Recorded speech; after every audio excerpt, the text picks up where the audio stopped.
Now that we have a process for identifying critical values, the next thing we want to do is look at identifying local extrema.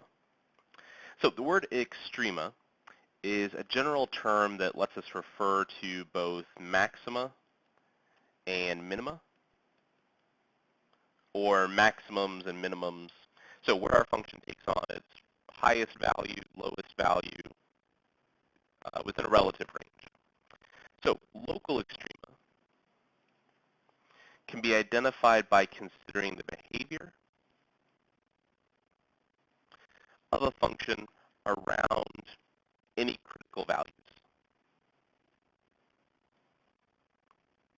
So as we saw in the different examples above, just because we have a critical value doesn't mean that we have a maximum or minimum. A maximum or minimum only occurs if our function changes direction. So once we have critical values identified and we have our sign charts constructed, we have a few different cases to consider. So the first is how we know that we have a local maximum. So a local maximum has to look something like this. We have to have a function increasing and then at some point change to decreasing.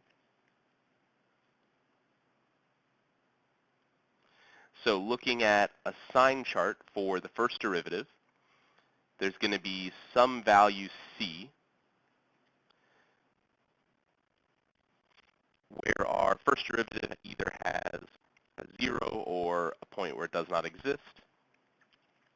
So there's some critical value, and on one side of that critical value, on the left side, our function is going to be increasing, and then on the right-hand side, it's going to change to decreasing. So in order to have a local maximum, we have to have a function that's increasing changes to decreasing. So our first derivative has to be positive up until some critical value, and then change to negative. So I put a 0 here, but again, that could be a point where the first derivative is equal to 0. The first derivative is undefined, which we would mark with an x. But what we need is the direction of our graph or the rate of change to switch from positive to negative. A local minimum would be a case where our function is decreasing and then changes to increasing.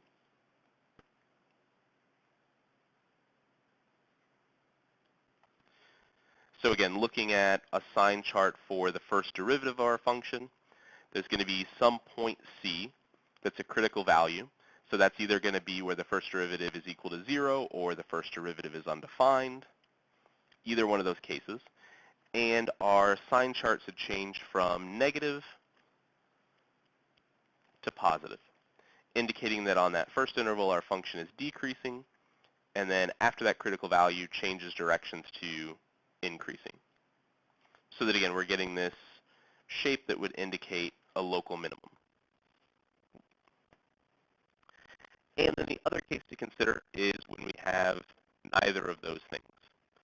So we already considered the graph of y equals x cubed, which would look something like that, where again we would have a horizontal asymptote.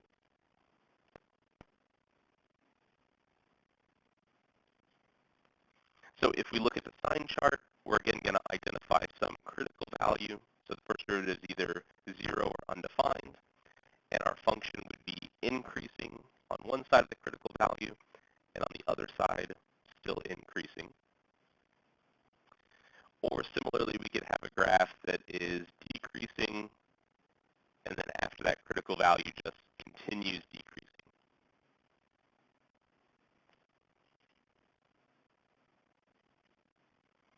So again, a point where our function is, our derivative is undefined or equal to 0, and our function would need to be decreasing and decreasing on either side of that critical value. So when we construct the sign chart, if the sign of our first derivative doesn't change, then we haven't found a maximum or minimum. So whether it changes from positive to positive, negative to negative, or whether it doesn't change, I should say. So if it goes from positive to positive, negative to negative, we haven't found a maximum or minimum.